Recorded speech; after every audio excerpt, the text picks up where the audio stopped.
little closer, you are invited. I promise you, our panelists are very, very cool and will not bite. Promise you that. Just a quick housekeeping instructions. The restrooms are located right outside at the door across the threshold. And we are recording this session so we can also find it on the internet. And now, on behalf of Florida Atlantic University, let us have Mr. Ryan Britton, the Vice President for Government Relations and Economic Development of Florida Atlantic University.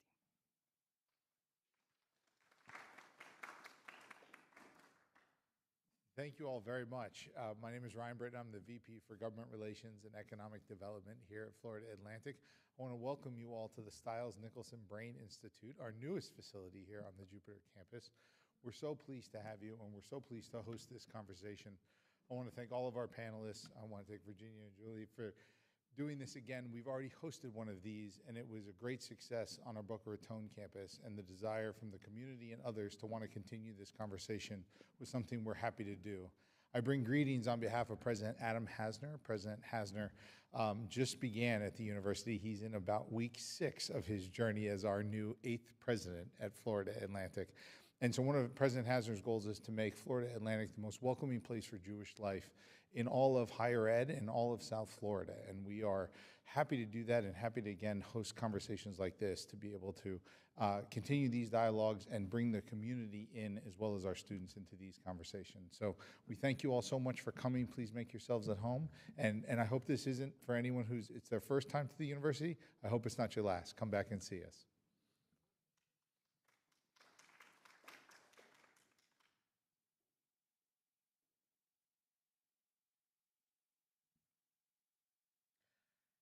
Now let's welcome Ms. Virginia Savieto, the school board member for Palm Beach County and also Assistant Chief of Staff for Palm Beach County Commissioner Greg Wise.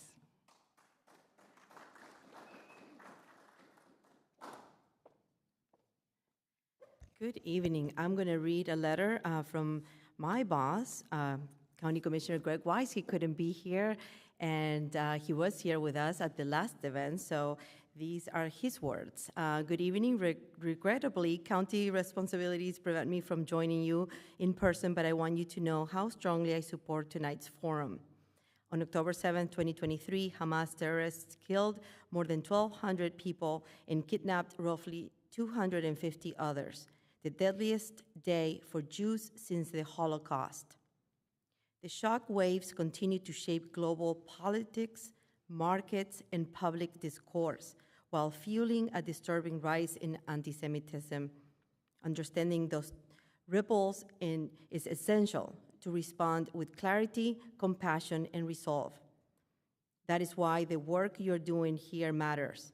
He thanks Josephine Gunn, Executive Director for Palm Beach County Center to Combat Anti-Semitism and Hatred in Public Affairs, Jewish Federation of Palm Beach County, Danielle Hartman, President and CEO, Ruth and Norman Rails, Jewish Family Services, Dr. Robert Lloyd, President and CEO of South Carolina Independent Colleges and Universities. And our moderator, Brian Seymour, Israel and Overseas Chair, Jewish Federation of Palm Beach County, and co-chair, Real Property Practice Gunster Law. I also salute our sponsors, Palm Beach County, the Hispanic Entrepreneur Initiative, the Palm Beach Center for Combat Anti-Semitism, and Ruth and Normal Rails Jewish Family Services, and thank Florida Atlantic University for hosting. Your insights will help policymakers like me craft data-driven solutions and protect pluralism, confront hate, and strengthen our communities. I look forward to partnering with you in the work ahead. Thank you and best wishes for a productive discussion. So that was from my boss, and I just want to say a few words. I want to take a moment to share why this roundtable and this moment means so much to me. Last year, I was honored to be part of the community of leaders that went to an Israel study tour organized by the Jewish Federation of Palm Beach County and its Center to Combat Anti-Semitism and Hatred. That experience profoundly impacted me and planted the seed of our first roundtable held in November. My deepest gratitude to Michael Huffman, Josephine Gunn, Brian Seymour, Jeff Trentz, for your vision and leadership, for giving me the opportunity to be part of that transformative journey. It deepened my understanding of history, strengthened my sense of responsibility, and reaffirmed the importance of fostering meaningful dialogue in our communities. Dr. Robert Lloyd. Now, President and CEO of South Carolina Independent Colleges and University, I thank you for your invaluable exchange of knowledge and for the intellectually rich conversations, to say the least, that continue to shape how I approach leadership, policy, and public service. I was truly honored when Florida Atlantic University approached me to continue this important work with a second roundtable. Camila Melsochuk, Allison Goff, and the entire FAU team, thank you so much for the behind-the-scenes dedication, strategic coordination. I want to recognize Yulimar Trumbo and Marisol Gonzalez from the Hispanic Entrepreneur Initiative for your commitment to this partnership and the deep intentionality that goes into making something like this possible, to say the least. And of course, to Danielle Hartman, thank you for serving on today's panel. We look forward to hearing the valuable insights that you will bring to this important conversation. And finally, to each of you in the audience, thank you for being here on a Monday evening after Easter and Passover. Your presence really matters. The power of community lies in our willingness to show up, to listen, and to learn, and to engage in conversations that move us forward together. Thank you very much. Muchas gracias. Toda Roba.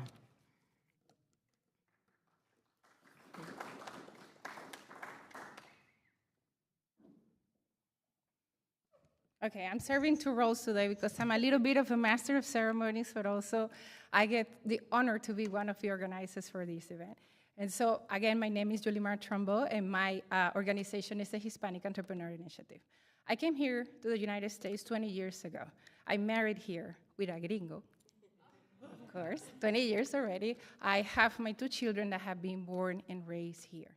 I have created business. I'm part of a community. And if one thing that I know for a personal experience is that sometimes being different for whatever reason, it can be a little difficult.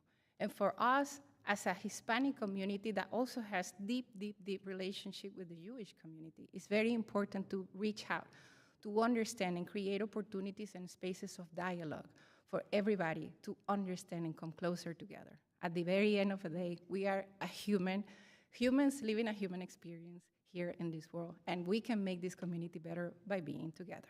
So this is the reason why, and also, of course, we have outstanding members of the community sitting here. Thank you so much for giving your time, your knowledge, your experience. And of course, Virginia has been a super engine and rocket of force to get this event organized. And the one thing that I want to put here is, not least, is to introduce already, of course you know him, he is one of the best moderators that I have known. And that is a hard job, because you have to run that conversation and make the really good questions to make your panelists shine, which you already are outstanding professionals. But please, let's give the welcome to our moderator today, Brian Seymour.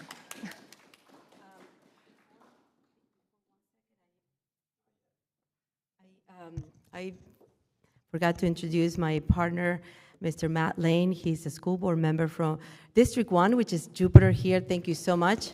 I invited him, and he's here, so I'm sorry I didn't have it in my notes, but thank you, Matt, again, and we'll see each other on Wednesday.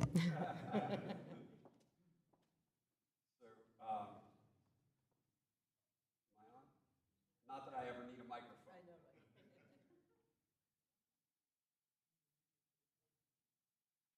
right? Now I'm on. Thank you, Danielle.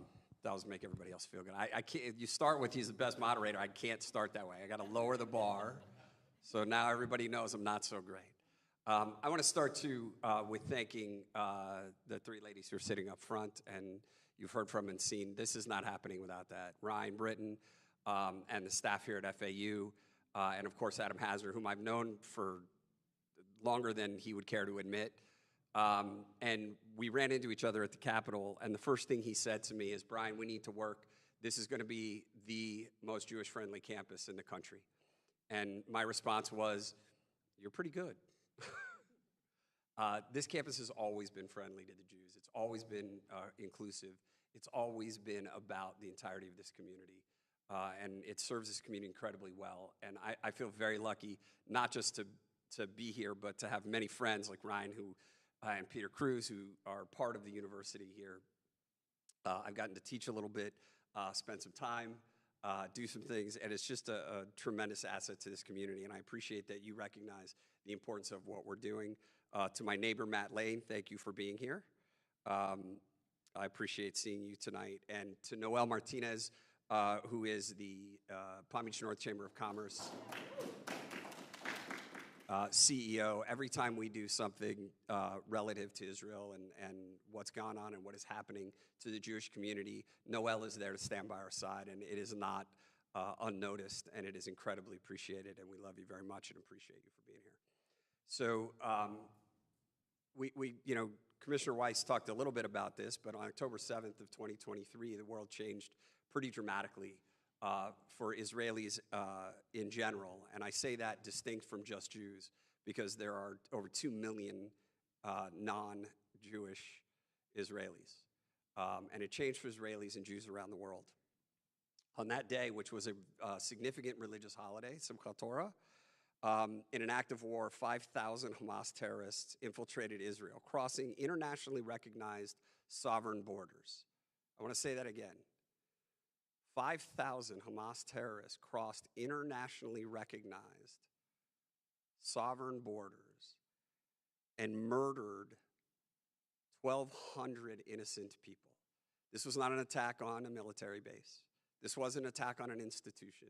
This was an attack on people in their homes. It was an attack on adults. It was an attack on children. It was an attack on anyone they could get their hands on. So we have more than 1,200 Israelis murdered in a way that has been shown by their own video, by what they posted, to be one of the most barbaric and disgusting things that mankind could ever offer. Slaughtering, raping, burning people. This is what happened on October the 7th. More than 250 people, including Holocaust survivors, elderly, children, babies, were snatched from their homes, were snatched from the Peace Festival, the Nova Music Festival, which you may have heard about, was a peace festival, and held in Gaza by Hamas. They were starved and they were tortured, and 50 of them remain there today. In addition, you have more than 4,000 people that were injured on that day. As Commissioner Weiss mentioned, this is the most number of Jews, the highest number of Jews that have been killed in a single day since the Holocaust. I don't think any of us thought that this could happen. It's beyond comprehension. Anyone of conscience could not even imagine the kind of barbarism. So I keep Joe around. Thank you, Joe.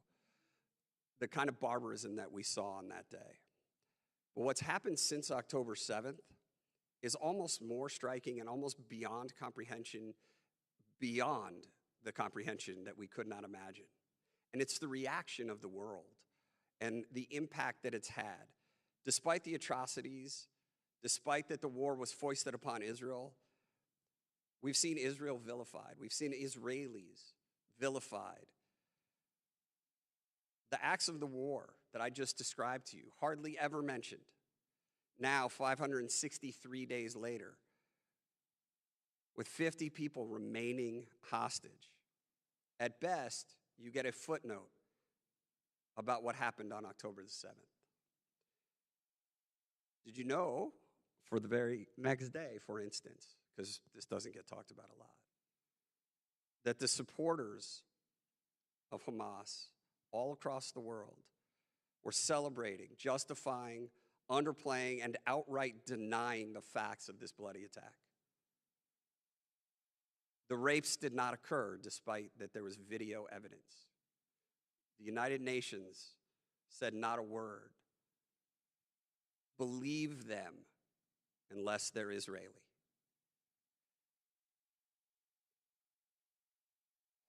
So what we saw on October 7th was the beginning, and what we've seen since, the aftermath, is what we want to talk about today. So what we're going to talk about is, this is a little bit challenging for me, and I do apologize. I've been to Israel 3 times since October the 7th. I was there November 1st and 2nd of 2023. We were on the ground for about 43 hours. I think I slept about 4 of them.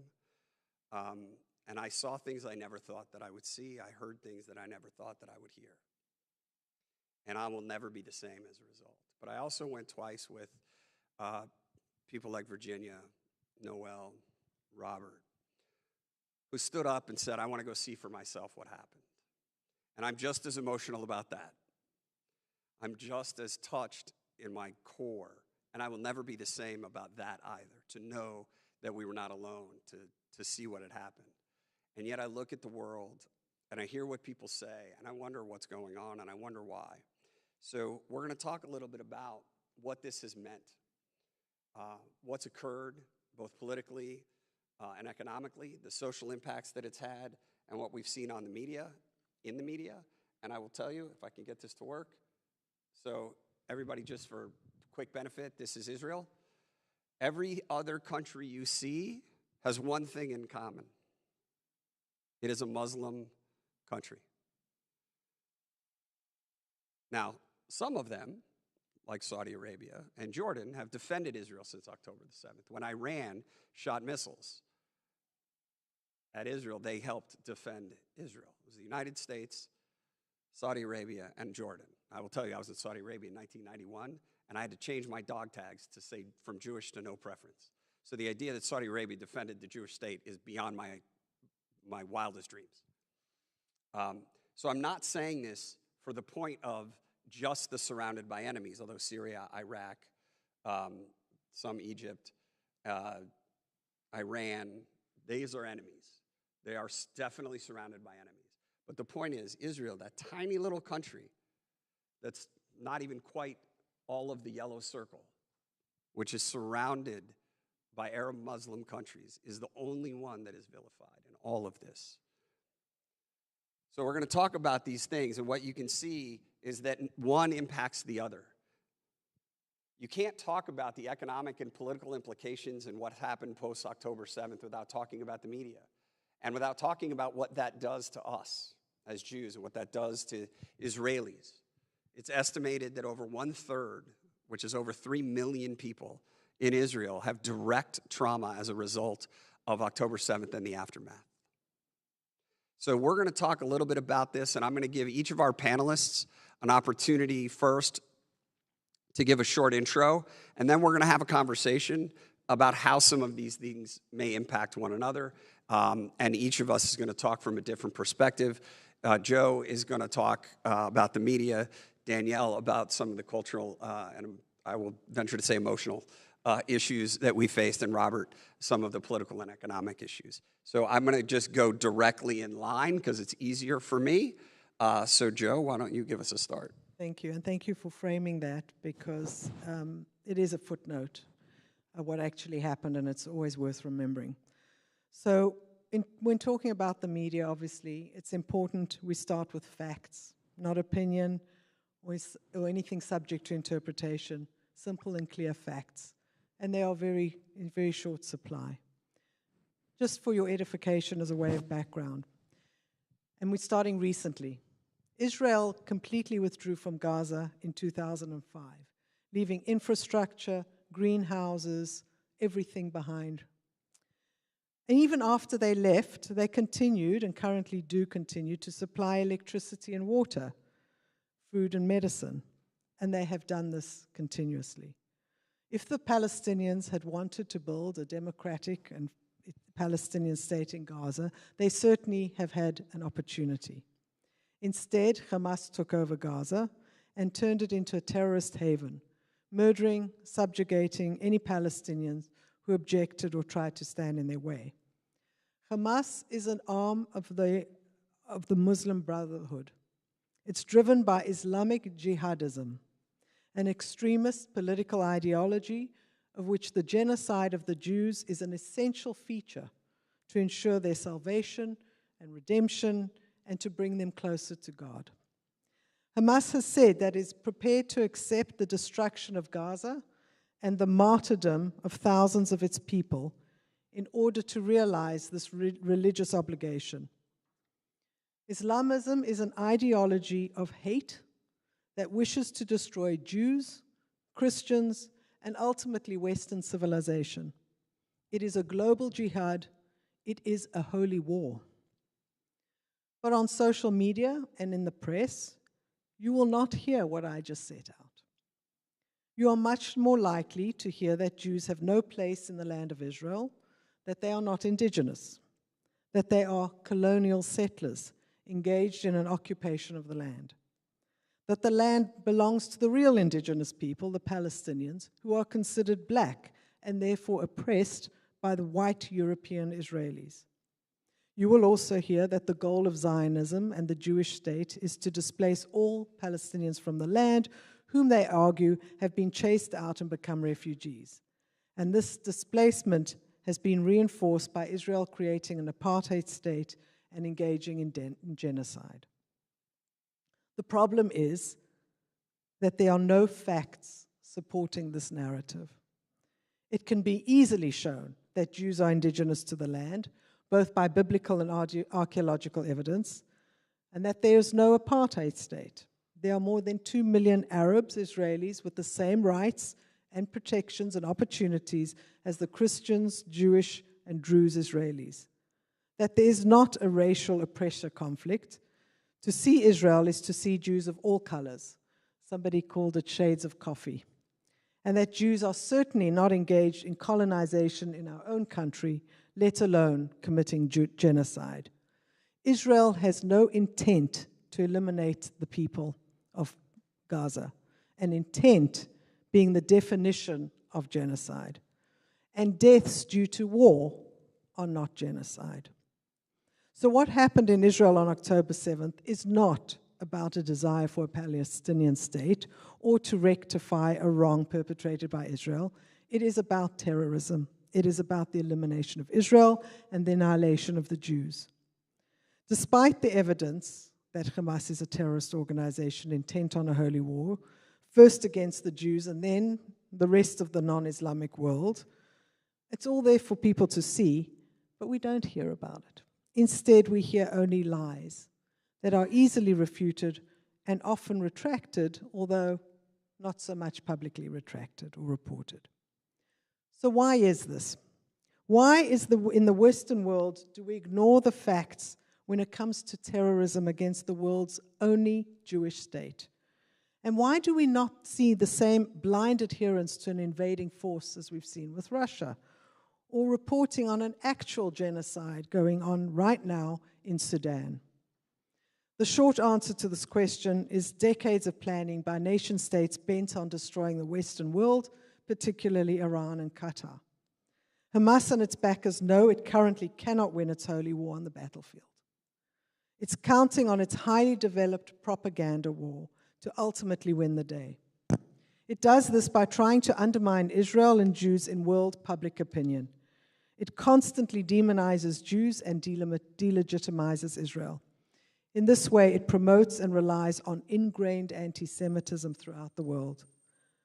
Hamas hopes this will, over the long run, weaken Israel enough that it can destroy the country and establish an Islamic caliphate. With the deep financial pockets of Qatar backing them, the Islamists are able to engage in a very sophisticated and extensive, worldwide, multi-pronged propaganda campaign. And I could talk for length, and I have a whole program devoted to this, so about spreading propaganda. I'm going to focus in this discussion on the pivotal role that the media plays in perpetuating this. And I'll just conclude my remarks with this. The reporting of the war in Gaza has been called the darkest chapter of journalism in history. As Jake Wallace-Simons wrote, the world's journalists have taken the word of jihadi butchers above the evidence-based testimony of a friendly democracy and shared this narrative with the world. And I look forward to highlighting more about how this is done. Thank you, Joe. All right, Danielle. Thank you. The events following October 7th have significantly impacted our mental health, leading to increased rates of anxiety, depression, and post-traumatic stress disorder.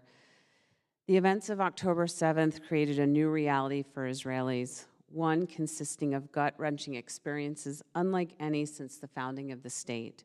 The shocking events, a mass terrorist infiltration, the murder of civilians and soldiers, and inhuman acts of violence against defenseless individuals mark the start of a war for the very existence of the State of Israel and the personal security of its citizens.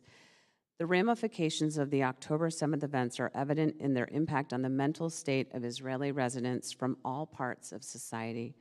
It's estimated, and I think, Brian, you said this, that within the first few months following the outbreak of the war, over 30% of the Jewish population in Israel suffered post-traumatic symptoms. The events of October 7th turned everyone, wherever they were, into a witness.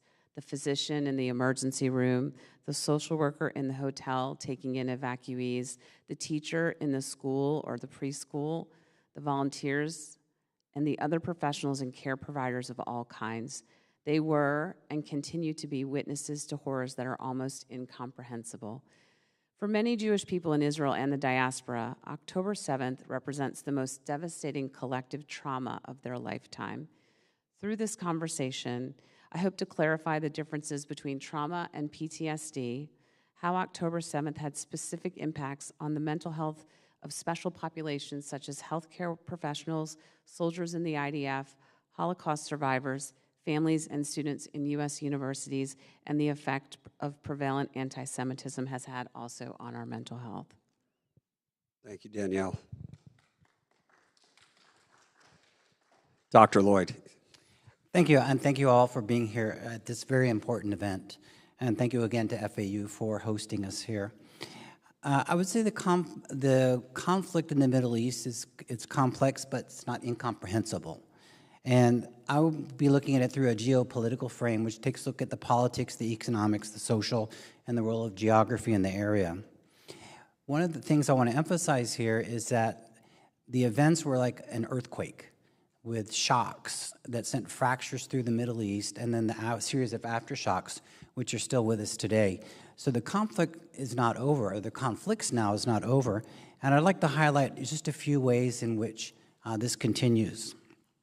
It's been an incredible series of events since October 7th. In Israel, not to review too much, but in Israel, Hamas attacks, takes hostages. That becomes the defining aspect of the conflict. That sets up a dynamic for Israel to decide how to respond. Do we attack? Do we negotiate with the hostages? The answer is yes, we do. And so that sets up a long dynamic, exactly how the best way, and it splits Israeli society. And we're talking about trauma, but they're all traumatized because it's like we have to get them back. No, we have to go and take care of Hamas. Israel invades Gaza. As Joe had mentioned, that Israel had been out of Gaza for a couple decades. And essentially what they tried to do is go after Hamas, locate the hostages, and it became a series of whack-a-mole, where you would just find the militants and attack them, and then they would move to another spot, and then they would come back. So meanwhile, the clock is running, because in previous conflicts, international opinion would always eventually turn against Israel, and so they knew, the Israelis knew they had a certain period of time to resolve it until there was international pressure for a ceasefire. And this conflict was no different as well. Now, Israel had some limited success in degrading Hamas's military capability and releasing some of the hostages. Ding, the timer's up. The Biden administration puts increasing pressure on the Israeli government to come up with a ceasefire. The ceasefire breaks down. I think we're all aware of that. And there was the whole spectacle of the hostages being released, and I'm sure most of you are familiar with that. It was just very degrading, and it was very unsettling to a lot of people. And the agreements, the ceasefire agreements, were not kept. I'll just leave it at that. And then Israel goes back in. Well, why? Well, in the U.S., there was a political earthquake shock here, which was a new Trump administration came in, which was much more pro-Israel, and which supported Israel going back in and to address Hamas, the Hamas issue.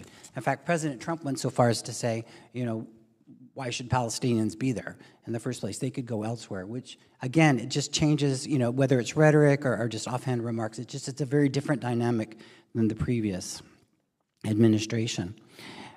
Meanwhile, Syria collapses, another earthquake, and a militant rebel group takes over the country just after the election in the United States.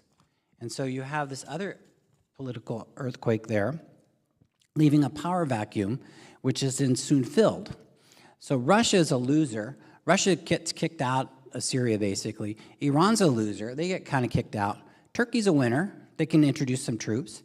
The United States has troops. We have a base there in Syria. We have American troops in Syria. And so all of a sudden, Syria is a battleground being fought over in the power vacuum. Israel attacks and basically destroys anything it can in sight that could possibly be used to support a military attack against Israel. So it's a free-for-all going in Syria. Israel, at the same time, the year earlier, I'm trying to summarize, in response to Hezbollah attacks in the north of Lebanon against Israel, about a year after October 7th, Israel invades and is remarkably successful in degrading Hezbollah. And Israel stays. It's on 5 hills, I think, and also occupied part of Syria on the high grounds. Turkey, meanwhile, and I'll finish on this one, Turkey, meanwhile, is also having a political shock of its own. Erdogan, who's the president of Turkey, he imprisons his chief political rival, so he won't run against him, imprisons about 100 people, and then starts making noises about very anti-Semitic, anti-Israel noises, and he's a supporter of Hamas. Iran announces it's going to basically go forward with its nuclear weapons and also supports the Houthis in Yemen who are slinging missiles in, and then Iran, for the first time, attacks Israel directly. This is just in the past year and a half with these earthquakes. I mean, so any one of these, when you sit down and you consider it on its own merits, would be considered a major, major development in the Middle East. So what I want to conclude on, and I'm happy to discuss it more in the Q&A, is that October 7th, it had such major repercussions that it's going to rank up right there, say with the War for Independence or the '67 war, that we're going to look back at this and say that was a major conflict that forever marked and shaped the Middle East. I'll conclude there. Thank you. So I'm going to jump. Robert, you said something interesting, and I'm going to actually pitch this to Joe, though. The way you said it I found very fascinating, which was in relation to Syria, Israel went in. I take exception with the word invasion since they were responding, but that's neither here nor there for this. They went into Syria, and you said went after everything they could, and then you qualified correctly that could be used against them. And that sort of triggers to me the media, because when the media response, Joe, came out, that last part was kind of left off. And so what do we see when things happen that maybe by all laws of war, and let's not mistake this is a war, by all laws of war reasonable, yet not reported in that way. And so when Israel goes after the Syrian offensive weaponry, what happens in the media and on social media? So, yeah, I mean, I hazard to say to a lot of audiences, did you know? Did you know about the assault on the north of Israel? Did you know that there were 80,000 internal refugees in Israel? And if so, did you know why? It's the complete lack of focus on the actual facts and the actual events. And I want to talk about why, because it's a big question on the media. And there are so many elements to this propaganda and how the press are manipulated. So we know, those of you may be more knowledgeable and others may not, and not know, what do you talk about invaded Syria and why Syria and what's Syria and why these ramifications and The laser focus is on Gaza and the war. That's it. Not even what happens in Israel. You know, there are more journalists in Israel, this tiny little country, than probably anywhere in the Middle East. But do you know what's happened in Israel? Do you know the effects on Israelis and the trauma we're talking about? And I just want to talk about how the propaganda war cultivates the media. And this is worth a little bit of text, if you don't mind, because there are a number of elements to this. But here's an example. In January 2025, this year, the Palestinian International Forum for Media and Communications held their 4th meeting in Istanbul, Turkey, entitled The Palestinian Narrative, A New Era. They had more than 750 attendees from over 50 countries, including journalists, writers, editors, broadcasters, photographers, artists, academics. Journalists attending this meeting have access to instruction manuals on how to cover Israel with the correct language and attitude. They are told that they should not refer to terrorist acts, but only acts of resistance. That Israel should always be defined as an illegal entity in the region, and that there are no civilians in Israel. Everybody is considered a settler, including babies. Overall, they are instructed to benefit from prevailing global humanitarian values in their reporting. In other words, they are told to report a story that they are to hide Hamas's intent and blame it all on Israel. So there are so many ways you take that, and I know you all recognize some of this language. This is the language that goes to demonize Israel. So there is a clear intent in changing the language.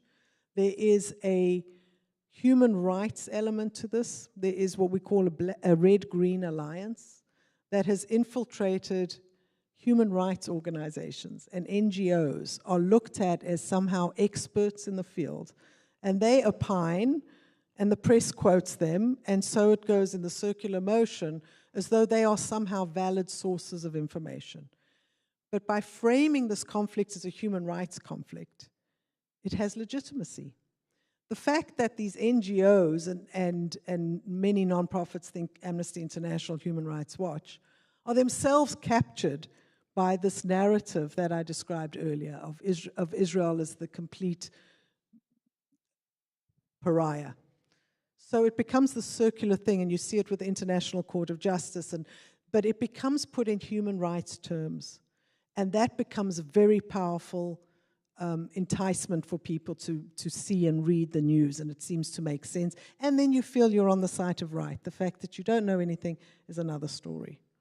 But I'll stop there. And we will be coming back to this, I promise. I spend a lot of time reading. So Danielle, Israel's attacked, and then this circular begins. You have political implication. You have the International Court of Justice, South Africa, who files claims of genocide. Strikingly, this is just a factual statement, very shortly after Hamas leadership is in South Africa. What happens to the Israelis?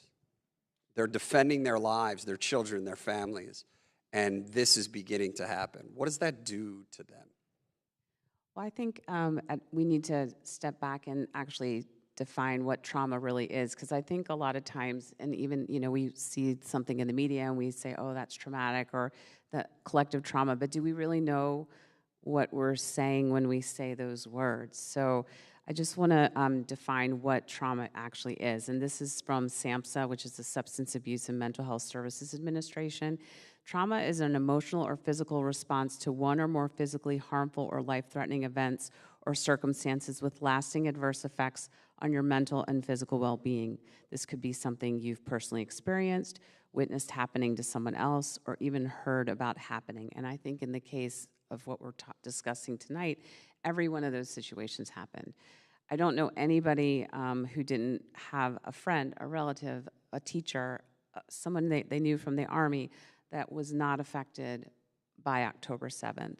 And that clearly is a traumatic event. And then the re-traumatization when you hear the media characterizing the Israelis as the oppressors, or, that just leads to more and more trauma of all the different special populations, which could actually lead to, has anybody heard of the term collective trauma? Has anybody in this? Yeah. So collective trauma is a response to a traumatic event that shatters the basic societal structure and has broad psychological implications, not only for the individual, but the collective as a whole. And I think for the Israeli society, and even for us in the diasporas, it would not be untrue to say that we have all significantly been affected by collective trauma as a result of what's going on and what's continued to be portrayed and what continues to go on today. So the reality is a lot of Palestinians in Gaza have been killed. Now, we know factually that it's not the number that has been reported, and I'll come back to that for you, Joe. But Danielle, what does that do? I mean, that's a reality, right? There are kids being killed in Gaza too. So what happens with that? How does that affect both them, us, and the Israelis? I think it really puts all of us, right, in a juxtaposition that we are conflicted, that we are, it's called vicarious trauma, and it's a process in which the internal experiences and perceptions are adversely affected due to empathy toward patients or towards, nobody wants to see young lives and young children killed, whether they're Palestinian or Israeli. And so I think there's this vicarious trauma that the Israelis are living through because they do have some empathy to any child being murdered or oppressed. There's also something called compassion fatigue. And I mean, this war has been going on for a very long time now. And compassion fatigue is when you have patients suffering from emotional pain, or in this case, Israeli citizens suffering from emotional pain, and having compassion and identifying with the patient. That trauma creates stress and promotes attempts to suppress feelings about the patient. I think, again, the Israeli society has compassion fatigue for all humans who are being killed through the war. And so it really is conflicting and creates a lot of anxiety and stress and worry amongst the littlest of children and to the oldest of Holocaust survivors. So, Robert, you talked about the change in U.S. administration and some of the external political factors. Bibi Netanyahu and the Knesset have to answer to those people who Danielle just described. How does this length and how does this change over time? And there's been questions raised, rightfully, wrongfully, I'm not judging, about Bibi Netanyahu's motives in what some have said prolonging the war. You talked about the, I don't know if it was a fracture in Israeli society, but a fracture in the Israeli psyche almost between bring the hostages home and eliminate Hamas. How does a political leader manage those issues? Yeah, good question. There were internal conflicts within the government. Benjamin Netanyahu, the prime minister, a long-serving prime minister, over time, he's been very successful, but he's made his enemies. And there was a debate within the administration over how to approach Shin Bet. There were differences of opinion, and right within the government. And I'm trying to summarize this. You all know what I'm talking about. But there were differences, and the part of it, I want to focus on this part, is the war. People are going to rally around the fact that we're attacked, our country's attacked, we need to defend ourselves, and that's a natural. You don't change horses. But this was a little bit different in that in the past. For instance, Golda Meir, she resigned in the past after the attack in '73. So the question is that Israel has still not had the opportunity to have a commission or to evaluate what were the causes of the conflict and how should it have been approached and what should have been the proper response. And that makes sense because we're in the middle of the conflict, but I think that does affect because then people get ideas about did they know this or did they not know this, how should we have best responded, and you don't have all the information. and so you can't really fully evaluate. I know that doesn't completely answer it, but it's to say that the Israelis themselves are trying to sort out still what happened to us and how should we approach it and what mistakes were made and how can we fix it. What's interesting, I happen to be lucky enough to get invited to dinner with Benny Gantz, who's a former member of the Knesset, War Cabinet, a brilliant guy. And he said, we all need to be, because he was also a former head of the IDF, he said, we all need to be brought in front of the tribunal. We all. He did not exclude himself. And when we talked a little bit, there was that challenge of when does that happen, how does that happen? And some of that question goes into, is Bibi prolonging the war, or is he really trying to eliminate Hamas? And that then becomes a question that circles back to the international media. Because now you have a focal point for the bad guy. And so I want to take it a little bit back from the international media on that, though, to talk about social media. Joe, in addition to the general media, the sort of traditional media, there has been a social media war in this propaganda war, and of late, Bibi Netanyahu, and I say of late because he hasn't been there the whole time. He was there, he was gone, he was there, he was gone, he was there again. But this has been going on for decades, as you said. So how has this infiltrated social media, and how has that figurehead been used as a sort of, see, he's the bad guy. That's the example. He's white, he's male. I mean, he's a little older, but he otherwise looks a little like me. I'm much better looking, frankly, to be, but how does that impact what we've seen? Look, there's social media is this whole animal that we all know, and we know the benefits, but we also know the deep flaws. And unfortunately, with any media, if you're dealing with people who don't know a topic, and they don't read, and they don't know history, and they don't learn, and they get the information from social media, TikTok particularly, it's very dangerous because there is no context, there is no analysis, there is no history, there's an opportunity for sound bites and hate. And it's certainly in the Jewish community, people often say, we've got to put more up there, to counter the bad stuff. Well, it's never enough, and the escalation and the ability to reach a wide audience is never there. So what you have is, what we're facing now beyond the propaganda war is old anti-Semitic tropes, recycled, reused, hundreds of years old, being used as Israel is the enemy. The tropes are set at Israel, the Jewish collective, which is the state of Israel, the anti-Zionism, the hatred there. So images of Netanyahu is the image of the evil Israeli, the evil Jew, the evil Israel. We saw it with one of those horrific hostage releases. I don't know if you've watched any of this, and that's a whole nother thing about how the press covers that.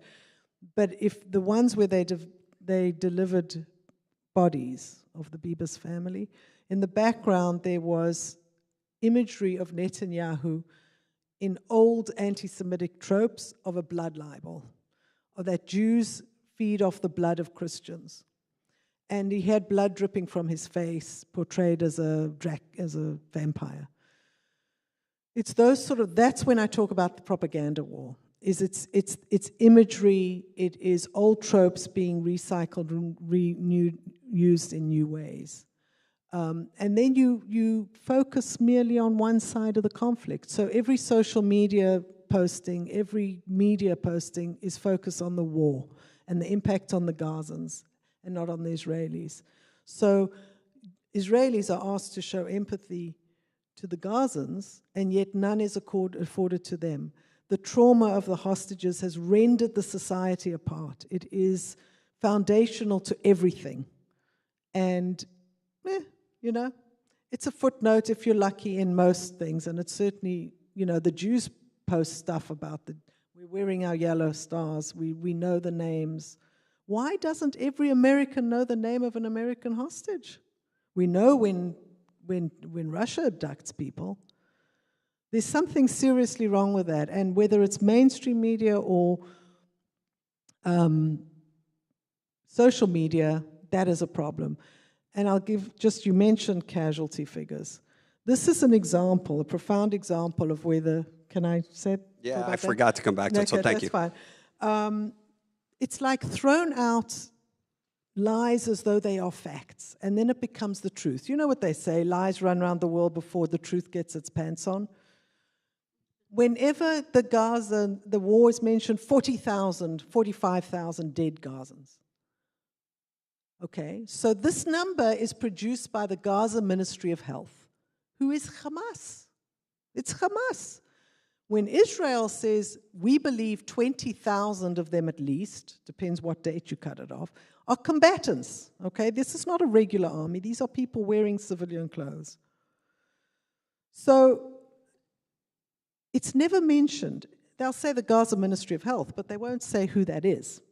Why do you believe, as I said in the beginning, a terrorist organization and not a democracy that has its own checks and balances? They are manipulated figures. They've been inflated to defame and support. And I just want to give you this to me is the co-option of journalists by Hamas. And I want to give you an example. Andrew Fox of the Henry Jackson Society analyzed these figures and found that nearly half of those killed in Gaza are combatants.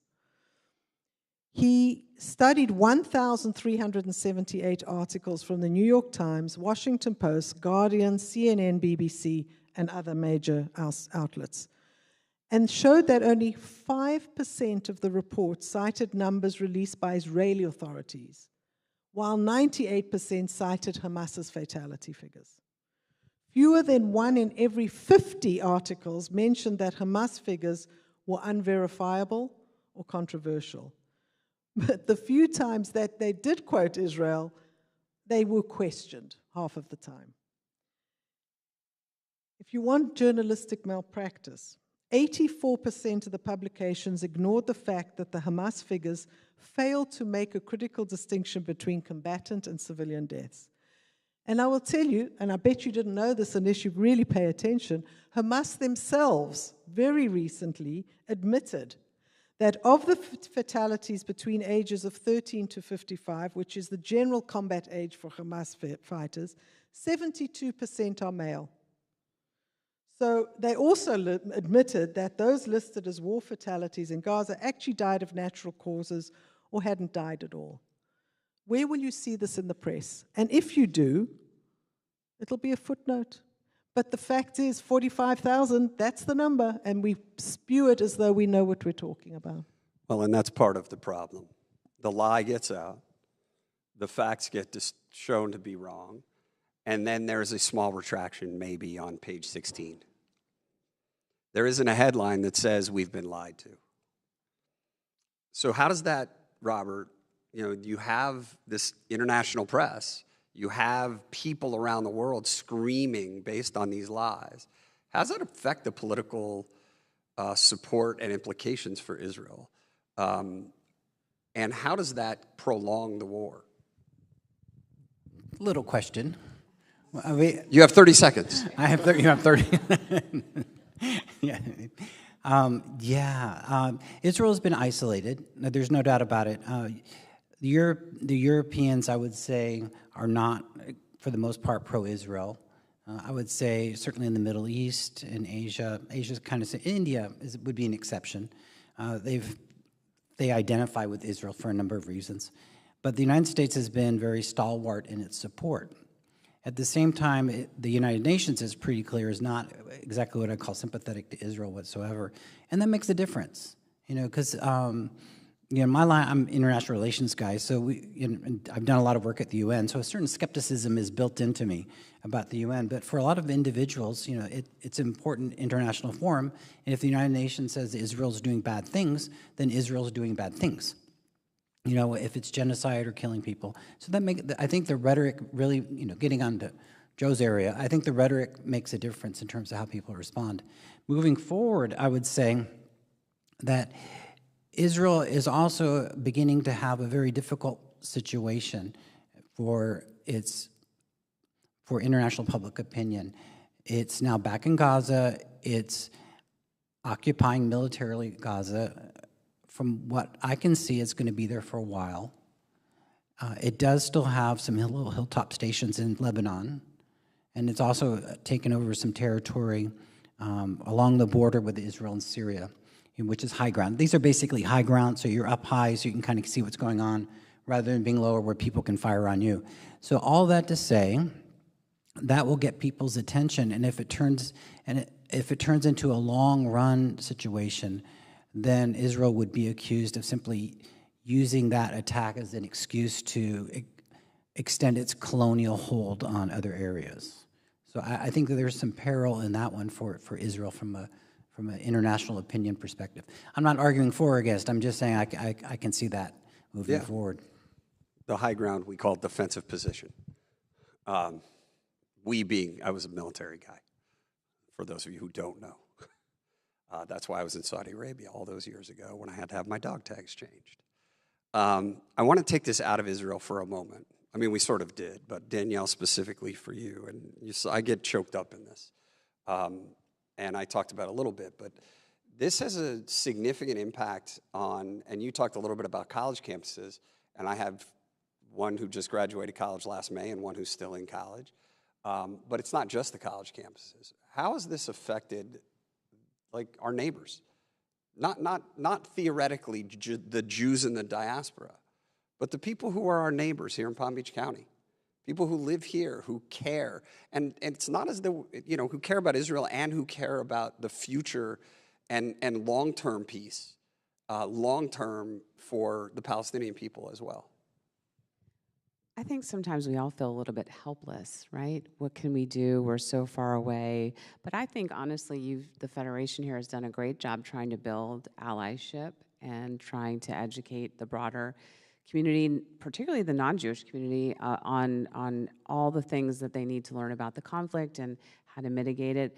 Going back to the students for a minute, we have an outreach social worker who does a lot of work with the Hillel on the FAU campus, and after October 7th, I think since October 7th, we've had at least 80 students that have sought out individual counseling because they've been affected by either what they've seen on social media, maybe other students saying things, but like Brian said earlier, I want to commend FAU. I think they've done a fantastic job on shutting that down, but yet it still happens because the students are watching the TV, reading the newspaper, and all the things. So we've done a lot of work with the broader community and with the FAU community to teach the professionals, the non-social worker professionals, on when is it time to get a professional involved, when is the anxiety and the stress and the depression and the health effects go beyond what's normal to something that needs to be addressed by a professional. And there's platforms out there like Mental Health First Aid, which both our Jewish Family Services have done a lot of educating. Mental Health First Aid is for non-clinical professionals like myself. I'm not a social worker, but it teaches you how to not only recognize the signs of when someone's in a mental health crisis, but where to go to support them and how to have the conversation to be supportive of them. But we haven't had a chance really to touch on Holocaust survivors, and I wanted to definitely talk about Holocaust survivors because they, as a group, have had the effects of October the 7th had a significant impact on the mental health of Holocaust survivors who are considered to be particularly vulnerable to traumatic events for obvious reasons. About a quarter of Holocaust survivors reported feelings of isolation or loneliness immediately following the attacks. And the impact of the October 7th attacks was particularly significant among those Holocaust survivors living outside of Israel, which I thought was interesting. Approximately 2/3 of Holocaust survivors felt that the events had rekindled memories of their Holocaust experiences, and nearly 1/3 observed a decline in their health since the attacks. And I think sometimes we forget that mental health and physical health are intimately tied, and one can cause the other. Mental health can lead to physical disabilities and a decline in your health. Among survivors living outside of Israel, 86.6% expressed concern about the future safety and identity of their children and grandchildren as Jews. And that is a huge statistic. 75% of Holocaust survivors experienced moderate to severe distress in the 2 months following the October 7th attacks. And so if you think about those numbers, and then you consider the neighbors, the friends, the families, the students, the parents, the healthcare workers, and all the others, the impact of October 7th on them is just as high and traumatic, and can lead to significant issues and concerns. Thank you. So I want to give a couple, if we have time for one or two questions, and then I'm going to let each of the panelists give their main takeaway that they want you to take from this, if there are any questions. Yes, ma'am.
Yeah, so I'm gonna summarize that a little bit, but the main takeaway that I have from this is, when you live in this world and you care about it, you're constantly bombarded with negativity and difficulty and lies, and you can't really hide from it if you care and you want to do something. So what has the community done to try to give support and provide support groups, and what is available for folks who may need some of that support? I mean, I started this when I talked a little bit about Noel and the folks who've been with us in Israel. Like, I take so much from the fact that I got that opportunity to do that. Now, I'm very lucky that I got the opportunity to do that.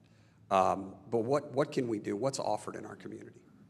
So we also immediately after the war held a lot of support groups by Zoom. In fact, we had been contacted by U.S.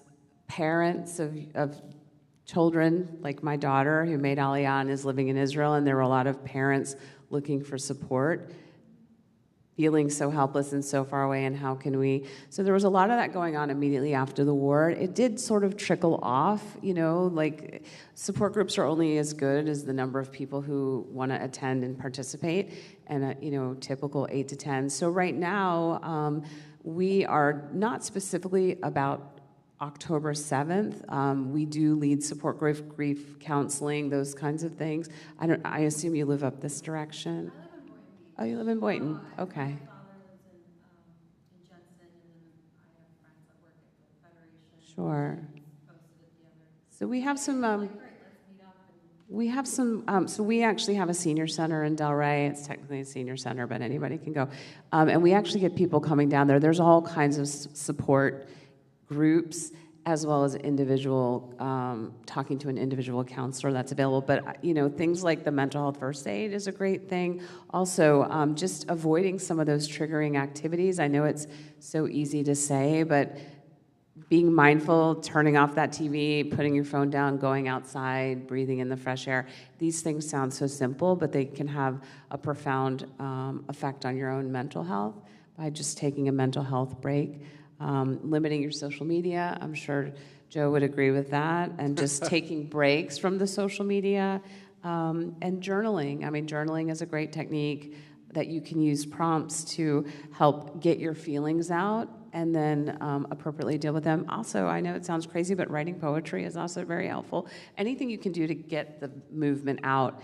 Just exercising too is really great. But the main thing is when you're feeling that anxiety, that stress, that overwhelm, not everybody is going to want to talk to a counselor, but find a friend, find somebody that, even if it's just one person, so it's not technically a full, support group, it's so helpful just to get it out and be able to express your emotions.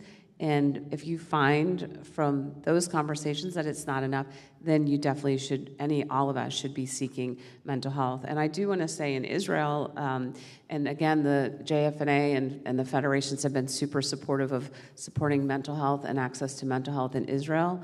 The calls to Natal, which is a mental health line in Israel, quadrupled after October 7th. And I think, this is a whole nother topic of conversation, the stigma, not just in the U.S., but particularly in Israel, with the heavy emphasis on the military of recognizing and asking for supports with mental health.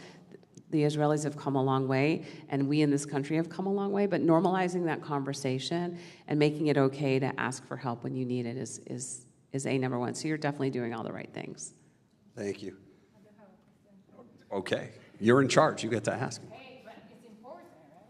So you were mentioning about the bias and the narrative and the propaganda covering the facts.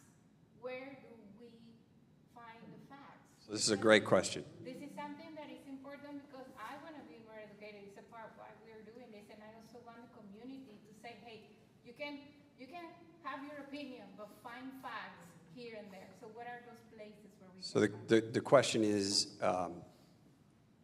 given the varied biases, and the young lady who just spoke talked about the New York Times, the BBC, the Washington Post, that had all been propagating lies and refused to change it, right? They don't give you back the headline.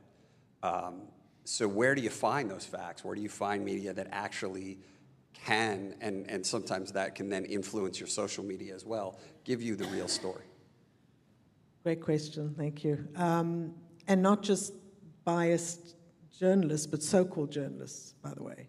That there are just one of the reasons BBC, New York Times, etc., have no credibility is because who they use to cover stories. And I'm not just talking Reuters and Associated Press. Many of the journalists, so-called journalists, who they say Israel is killing, are not journalists, they're Hamas operatives.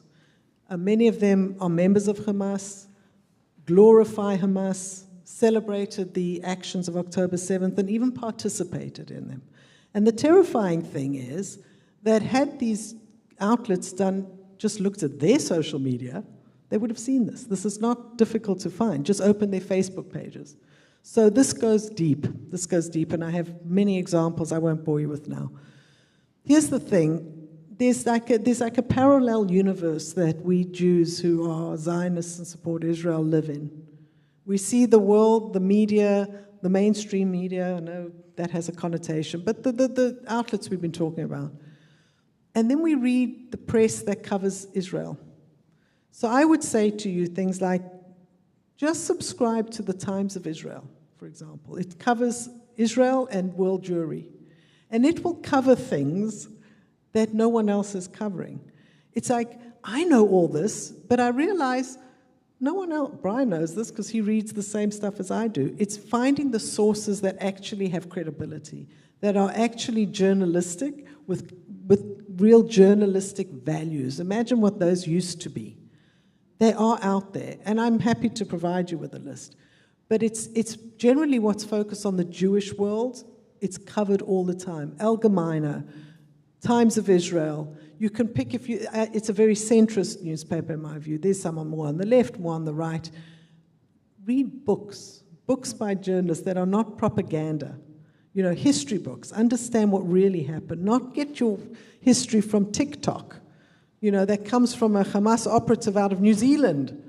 It's very, very hard. It's difficult when I know the history. You don't know what's verifiable and what's true. So what I want to say, my concluding remarks, and when we get to that, I've got 9 points of what are to look for in journalism when you're reading it, can help you understand whether this is legitimate. When I talk about so-called journalists, can't listen to NPR anymore, can't listen to BBC. The bias is oozing out of their reporting. And I just want everybody to start to think a little more critically about what's being said and how it's being framed. And I want to suggest, don't just read what you agree with. The big problem is we read what we agree with. So challenge yourself. By the way, I will not read the New York Times. I won't give them a click because, well, in many things. But there are things that I will read that I disagree with. I have a friend who's a Palestinian who hates Israel, who, by the way, called me on October the 10th and said, this is not what we stand for. This is not how we achieve peace. This is not how we solve the problem, which, I'll never forget. By the way, if you want to read a little bit of history that's very accessible without being overly, what I'll refer to as a Robert Lloyd book. He's the smartest guy here. I don't have a PhD. I know a couple of you do. But Noah Tishby's Israel, A Simple Guide to the Most Misunderstood Country on Earth is a tremendous bit of history. And it's very well researched, but it's also very accessible as far as those of us who are not historians. Tremendous book. By the way, you can follow her on all the social media too. She'll give you a little bit of an uplift.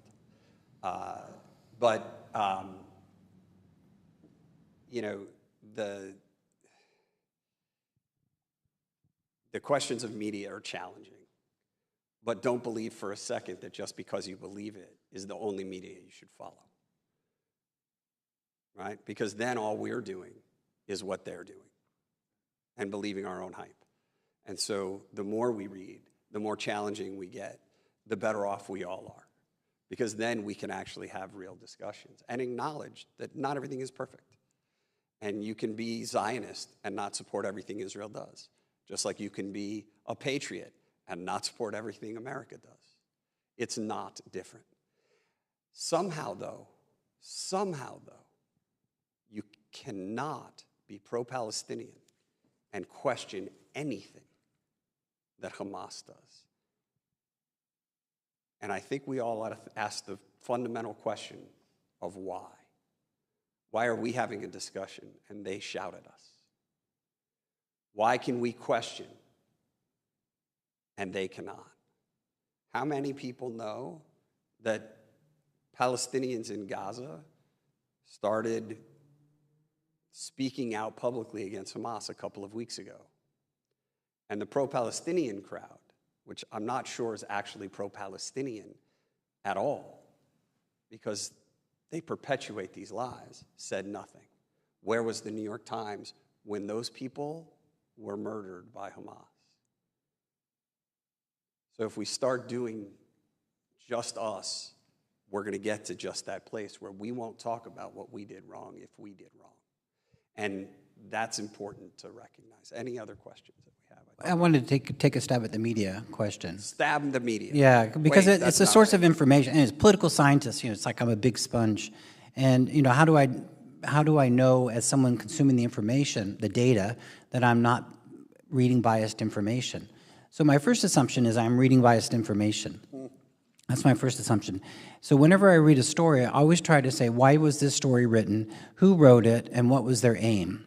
And so by doing that, I can, so if I read something from an Israeli newspaper, about our boys in Gaza, it's like, I get it, because there's a concern there for the welfare of their fellow citizens and all, and I get it. And so I look through that lens, and on some of the others, for instance, when I hear about the terrible Israelis and the things they're doing, then I say, okay, who's writing the story? Okay, it's it's coming out of a Middle Eastern country, and so I read the byline and that sort of thing, and that's the first thing I do is. And the second thing I do is I have like 20 or 30 sites I go to, and I try to cross-check each one to see how they're writing about it, the numbers, the angle. And then the last thing I do is I look at what were the facts of the case. So was it a fact that Israel was attacked? Yes. So once you have, getting into your facts, once you have certain facts in place, then the story kind of tells itself, and then you can see the variations on a theme. Because then you can say, in the media bias, you can say, this person is denying that this happened. Okay, well, but I know that is a fact. Or this person is stating that it wasn't a big deal. Or this person is ignoring the repercussions of what Israel did on the Palestinians. And is just kind of saying this is justified and it's too bad that people were killed. It's the casualties of war and so forth. Well, I know then that there's a bias. So that's one of the ways I approach it. But it takes a little bit of time. And because I'm a political scientist, I'm good at picking up biases, so I can say, okay, what are the presuppositions of the group? So that's how I approach the bias question. Great point. Thank you very much, Robert. Any more questions? Yes, sir.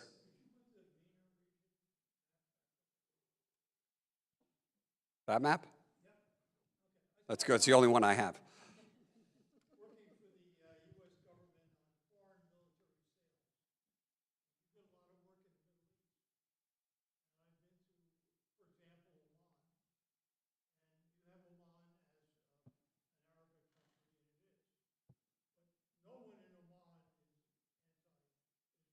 Correct.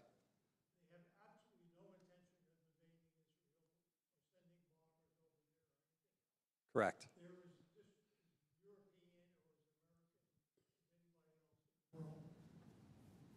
So don't make them brown, make them another color. So I didn't create the map. The map just shows what it shows. But if you recall what I said at the very beginning, when I showed the map, I said not all of them are anti-Israel. Most of them are not. So most of them are not. Some of them are neutral. Morocco is, and some are pro-ish. And recently, a few, have signed the Abraham Accords and have normalized relations with Israel. So this was not an attempt to show anything more than how tiny this little country is. But they're not surrounded by enemies. I didn't say they were surrounded by enemies. Well, it implies that they are. Well, it does not imply anything but what you read into it based on what your bias is, because I explained what it was and what it was meant for. That is a simple map that is a factual map, and this goes to the underlying problem, is that we see things and we make the belief an assumption of what it is because somebody else has said that. Israel is largely surrounded by enemies on its borders. But that's not what I said. That was not the intent. And I explained what that was. But each of us comes to things with our own bias. And Danielle, I'm sure you could talk much better about this than I do. And it gets interpreted. And the more we see, the more we hear of that same bias, which goes to that media problem. It influences how we react to everything. And there are people that we could lay out every fact and show them, and it's still a lie. And it happens not just in regard to Israel, it happens in regard to everything. It's happening in this country regularly. I don't agree with you, therefore it's a lie. And so to Robert's point, we have to start challenging that. We have to look at that more, not just on the bias of others, but on the bias of ourselves. Because when you live this, it becomes very difficult to question things. And that's why I've asked those questions about the impacts on the Palestinians. Because I think a lot about what it does to Israel. And I understand at the same time that there are impacts. And that, is it Israel's fault? I don't know that fault. But it's a reality that we have to recognize and deal with. And so all of that implicates everything that we share and that we do. And so when we look at this, we know that there's bias on the other side too. There are the folks, the Israel can do no wrong folks. We're not those folks. We recognize sometimes there could be wrong. The main difference is the challenge to that can happen in Israel that can't happen in Gaza. Things of that nature. So that map was never intended for anything more than just to show you that we spend an awful lot of time vilifying the tiny little country of Israel. That you can see Syria at the top, Lebanon at the very top, Jordan, which has a treaty with Israel, but Iraq and Iran, which can get there pretty easily. And of course, historically, Saudi Arabia, we know, until, I want to say in the last few years, maybe 5 years, Saudi Arabian books taught anti-Semitism. We know that that's happening in Gaza. We know that that's happening in Iran, Iraq. Those are things that happen in those kinds of countries, but not Oman, not the UAE, not Bahrain, right? There is difference in the Arab world, of course, and we need to think about that as well. So anyway, any other questions? Yes, ma'am.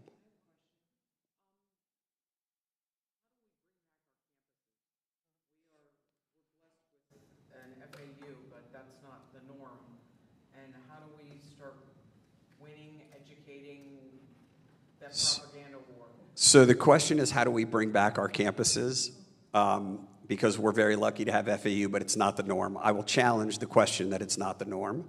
When I was in Israel in November of 2023, we met with one of the hostage families, and she talked about that.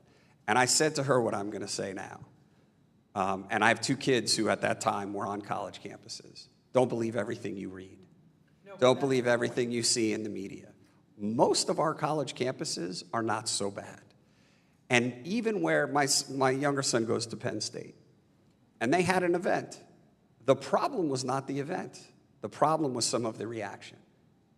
Because a couple of the Jewish students went, and it was a very small thing. People didn't show up much. But they went and engaged and created some problem. Now, that's not what happened at UCLA. That's not what happened at Harvard. But you don't see what doesn't happen. And so I would just challenge the majority. But it's happening enough that it's something we need to worry about for sure. And we know that Qatar has been paying colleges billions of dollars, and they've targeted them. They're not by accident. Why Northwestern? Because Northwestern is one of the greatest colleges for producing media and reporters in the country. Why Harvard? That's where a lot of politicians come from. So they're not by accident. And that needs to be remembered as well. So how do we start back? This is the easy question, Joe. So yes, you're absolutely right. I'm just going to give a statistic, though. According to the ADL, the 2023-24 academic year witnessed more than 1,400 anti-Semitic incidents on campuses across the nation. It was an all-time high. 83% of Jewish college students have experienced or witnessed some form of anti-Semitism since the October 7th attacks, and even more felt emotionally unsafe. Here's the problem with the universities, is that's where the Hamas playbook and the propaganda takes place. It is on what is taught, it is on who is teaching it. This is where the absolute coalescence of the narrative I mentioned very early on about a racial conflict takes place, where the alignment of the Red-Green Alliance takes place, and where, I'm on the side of human rights, I must be right. I don't have to read about it. TikTok reinforces me. My friends say I'm the popular person, this is the group to belong to. So there's all that with students. How we take universities back is leadership. There's nothing you find me one college campus that doesn't have rules about conduct and safety and how you treat students and modes of conduct. The trouble is they're not enforcing it. We can go into why they're not enforcing it, which has partly to do with what I just said, and partly because the funding, and partly because they're Jews. You insert any other group into that conversation, and whether, genocide is or isn't, and whether, So there's that. So let's not delude ourselves about what elements there are in that as well. But in universities where there's leadership that says it will not be tolerated, there is a code of conduct you were all made aware of on day one, and if you cross that line, we will get rid of you, do whatever the consequences are. It doesn't happen. Secondary, thirdly, 40, I don't know what point I'm on at this point, but the funding is absolutely an issue. I just read today, it makes me want to vomit. George Washington University has just given some award to the Queen of Qatar, or the wife of the King of Qatar, or whatever. Opening this, doing that. I know I'm going to look back in 10 years and see the end of it. Do not forget that Nazi Germany, the earliest adopters of the racial anti-Semitism were universities. And they kicked out their Jewish students, and they kicked out the faculty. I'm not saying that's where we are, but there is a tendency in academia to adopt all sorts of philosophies. Except for Dr. Lloyd. Except for Dr. Lloyd. Thank God for it. No, it's true. The history of Nazi Germany. So, Qatar, I'm sure you do. Qatar is deeply, deeply infiltrated into our universities to the tune of billions of dollars. They are funding curricula for schools and teachers to follow them, and they'll pay. They've got more money than people. So, yes, but we need to pay very, very strong attention. So I want to pick up on the leadership point. I cannot remember their names for the life of me, but the chancellors of WashU, Washington University in St. Louis, and Vanderbilt have been doing a little tour around the country, talking about what they did and how they did it, and what that meant for their campuses. Now, I have a particular bent towards both of them. One of them wants to open a campus here in West Palm Beach, and the other is where my son graduated. And I sat at his graduation. And every time the chants from across the way, by the way, they had to gate their entire campus. They had to gate, put a fence around their entire campus. And every time the students tried to infiltrate with their noise, in this sense, the graduation, they just turned up the volume. And when students went too far and violated the conduct, let me rephrase that. When the people went too far and violated the codes of conduct, they were arrested. Now, I will tell you, I think the cops went a little bit too far, and there's been investigation into those police officers. That they went too far was reported. The investigation was not. But what's interesting about that, and to Joe's point, 73% of the people who were arrested had no connection to the university whatsoever. But they did the right thing. By the way, they let them speak. They let them speak. And they should. And I'm telling you, right now, I got no problem, even though they are coming at me, they have a right to speak. But they don't have a right to otherwise violate rights. They don't have a right to stop a student from crossing campus. They don't have a right to interfere with your rights. And they don't have a right to set up tents and pitch camp. And that's when the universities at Vanderbilt and WashU said enough. And that was the leadership. And while things were happening, that was okay.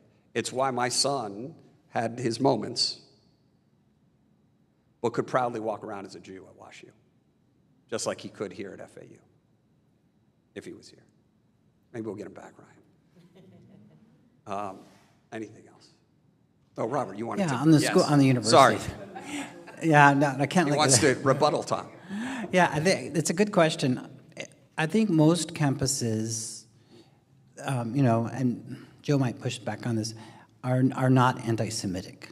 I don't think they are. And you hear a few, like my alma mater, Cornell, gets in the news quite a bit.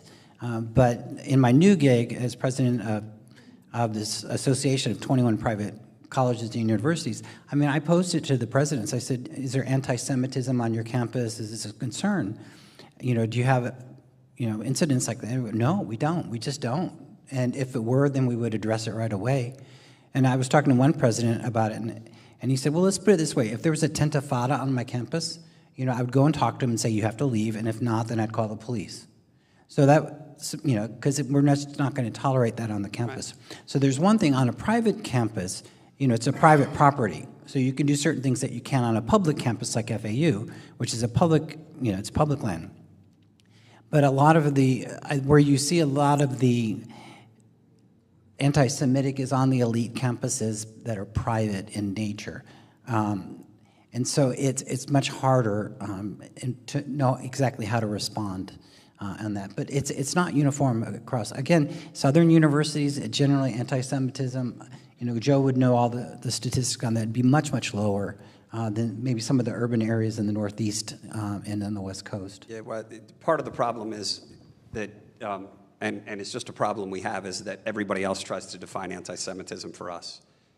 We don't define racism for anybody else. Right? I can't define what racism is for Virginia and anti-Latina. That's not for me to decide, and if she tells me this is what it is, we listen. But when Jews say this is anti-Semitism, we don't. And so they may not, and certainly those universities and their reactives to if the tentafadas happen is the right reaction. And that's true regardless of the issue. Right, regardless of whether it's anti-Israel or anti-anything else, right? That the rules are the rules. The question of anti-Semitism becomes challenging when people get to make up their own definitions sometimes. I'm not suggesting that happened, Robert, but it is something that we have seen in other circumstances. I would imagine that the president or former president of Harvard would have said that it wasn't anti-Semitism either. But clearly, that's what it was. So it's not the same thing, but just to put a fine point on it. What I'd like to do is give you each a couple of minutes to give what's if you had to pick one, but what's the main thing we should take away from tonight? One, you're asking for one. I was going to give you 9. No, because I have 9 categories of media bias that I thought would be helpful. Well, your one thing is to recognize the 9 categories of media bias. You're welcome. Thank you. And I don't know if there was going to be a slide of this or not, but maybe not. No. So I'm going to quickly, and I've got you in my mind with this as well. Number 1, misleading terminology. That language that can be used to promote an agenda. So be critical of certain terms, like there's a genocide when there is none, okay? Often passive language to de-emphasize events. That's one-sided. 2 is imbalanced, and I'm rushing through this, imbalanced reporting or purposeful obfuscation of facts. Journalism distorts news through disproportionate coverage, presenting only one side of a story, misrepresenting fringe views as mainstream, or bearing important contextual information. And I give an example there, but I won't go into that. But if you reading a news article as, no one reads like Robert does, I'm sorry, but we should. But here's some things to keep in mind when you do. Opinions disguised as news. A journalist's job is not to give their opinions unless it's an op-ed. But many of them blatantly do. Lack of context. Context describes conditions in which something happens. Without a frame of reference for readers, journalists can dramatically distort the true picture. Selective omission.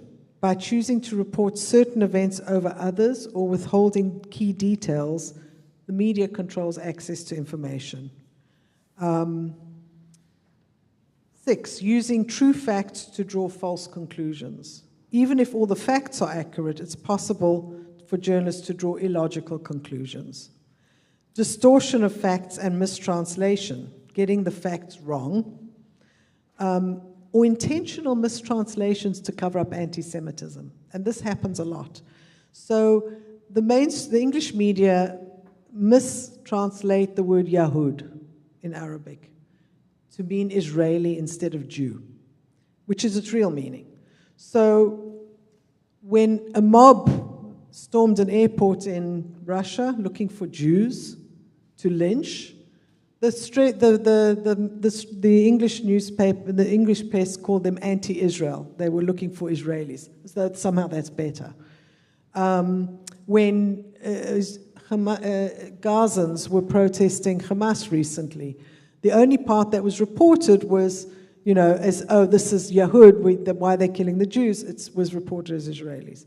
Lack of transparency, failing to be open and accountable to readers.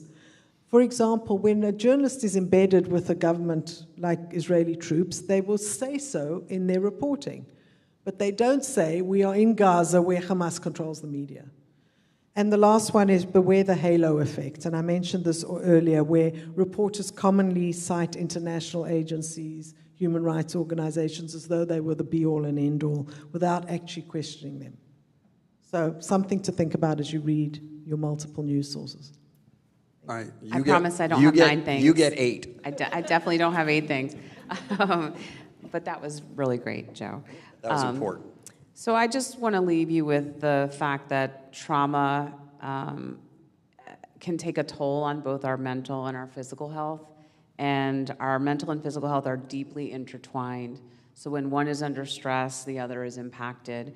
And whether it's anti-Semitism or the trauma of every time hostages are released and being re-traumatized, this can affect your mental health by decreasing your sense of safety and security, which can lead to increased fear, anxiety, depression, chronic stress, and the cause or re-trigger of trauma. And those same things can also impact your physical health, causing high blood pressure, decreased immunity, increased heart rate, and all of these impact how productive and present we are during the day and can impact our sleep too. So, when you're seeing these triggers in the media, just be aware, get in tune with your body. I'm sure you've heard of mindfulness, but be aware of those triggers so that you can recognize them and do something about them before they lead to a worsened state of health for you. Now she tells me. Explains the last 2 years of my life right there. Thank you, Danielle. Robert. I started off by talking about the geopolitical earthquakes that had occurred in the area, so I'd like to end that the earthquakes are begetting earthquakes. So the fissures are not done yet. So I'd like to draw your attention to a few things moving forward as part of this earthquake. One is Iran and nukes. So I think Iran is now doubling down on trying to get nuclear weapons, and so there'll be an earthquake related to that. I mentioned Israel and occupying Gaza, parts of Syria, and in Lebanon. That's also will trigger a long-term earthquake if that continues. I also mentioned Turkey's role. Turkey has Turkish troops in Syria, which gives it direct contact with Israel and Lebanon. That's another one of those fissures that will continue cracking, bringing in the Kurds, which I had not talked about. Last, and this one is a earthquake alliance, I guess you'd have to call it, is I was thinking about things that could go bad. And an alliance of Turkey and Iran would be one that would go bad. Now, traditionally, they haven't gotten along well, but you never know. And the other one is Israeli overconfidence and overextension. It's a small country, and it's got limited resources, and it's very efficient in its use of resources, but it's still stretched. And over time, that can have a real impact in terms of its productive capability. I will end on this one, which is the plight of the Palestinians. The Palestinians are actors, but in the discussion, their divisions keep coming up over and over again by their absence. So, for instance, the Palestinian Authority has not been mentioned once. The ostensible government of the Palestinians. Within the Palestinian Authority, ostensible. Within the Palestinian Authority, there are deep divisions. We haven't talked about Jenin and some of the attacks there. We haven't talked about the relationship of Hamas and the Palestinian Authority. So because the Palestinians are so divided, it makes it very difficult for Israel and for others to have a legitimate government actor that's acting in a responsible way. And so that very absence, the fact that we're getting to the very end, has an impact on the nature of the conflict that we've seen. That's great. As you could see, we could do one of each of them for 2 hours each and get into all of these extra details. I can tell you, though, that if you would like Joe to do a specific, she has a program that is available on the propaganda war against Israel that is just Joe. You don't have to listen to me. And just Joe. And she's available to talk to classes and organizations and, to make this available. And mostly, though, and I want to thank all of you for spending the time here tonight. I know, Robert, you and I live, actually, Joe, you too, we live fairly close. But Danielle does not. We could not do this without the support that we have. But if we had no one to talk to, we'd be talking to an empty room. No, we would do it, of course. But truthfully, thank you all for being here tonight. And again, please convey to President Hasner and Ryan, to you and all of the staff at FAU, thank you for allowing us to utilize the facility tonight. We hope you learned something that you can take with you, and appreciate you being here.